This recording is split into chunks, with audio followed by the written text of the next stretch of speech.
গণহত্যায় মেতেছে মমতা বন্দ্যোপাধ্যায়ের সরকার। প্রথমে ডাক্তারদেরকে গণশত্রু বানানো হলো, এবার নিচুতলার পুলিশ কর্মীদেরকে। মানে এরপর আপনাদের মধ্যে একটা সাইকোলজিক্যাল জায়গা তৈরি করে দেওয়ার চেষ্টা হচ্ছে। মমতা বন্দ্যোপাধ্যায় চেষ্টা করছেন যে পুলিশ ঘুষ খায়, পুলিশ খারাপ, নিচুতলার পুলিশ রাজ্যের কথা মানে না, নিচুতলার পুলিশ সরকারের কথা মানে না, যা ভালো তাহা মমতা বন্দ্যোপাধ্যায় এবং তার চারপাশে যারা বসে রয়েছেন নেতারা। আরে নেতারা ঘুষ খায় না, আপনি বলছেন পুলিশ ঘুষ খায়। এবার পুলিশ যদি মুখ খুলতে শুরু করে তাহলে কি হবে? এই প্রশ্নটা করে আমি এরপরের যে অংশ মমতা বন্দ্যোপাধ্যায় শোনাবো, এবং এটা খুব ভয়ঙ্কর একটি অংশ।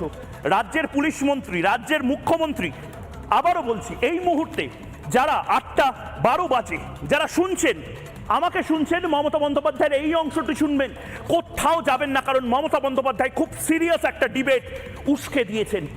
মমতা বন্দ্যোপাধ্যায় কি জানেন অনুপ্রবেশকারীরা কোথায় আছে? মমতা বন্দ্যোপাধ্যায় কি জানেন সন্ত্রাসবাদীরা কোথায় লুকিয়ে আছে? পুলিশ জানে, কিন্তু পুলিশ একটা কিছু করছে না, করবে না। কেন করবে না? পুলিশ মন্ত্রী বিদায়ী পুলিশ মন্ত্রী হচ্ছে বলে, নতুন কেউ আসছে বলে, তাকে চাপে ফেলার জন্য? একবার শুনি সেই অংশটা, কোথাও যাবেন না, আগামী 1.5 মিনিট প্লিজ এই অংশটা শুনুন। ওই জামতারা গ্রুপ আছে, আপনারা জানেন তাই তো? চক্রটা ঝাড়খণ্ড, বিহার এসব জায়গাকে কেন্দ্র করে বিভিন্ন পলিটিক্যাল পার্টির সেল্টারে থেকে তারা আসছে, বিভিন্ন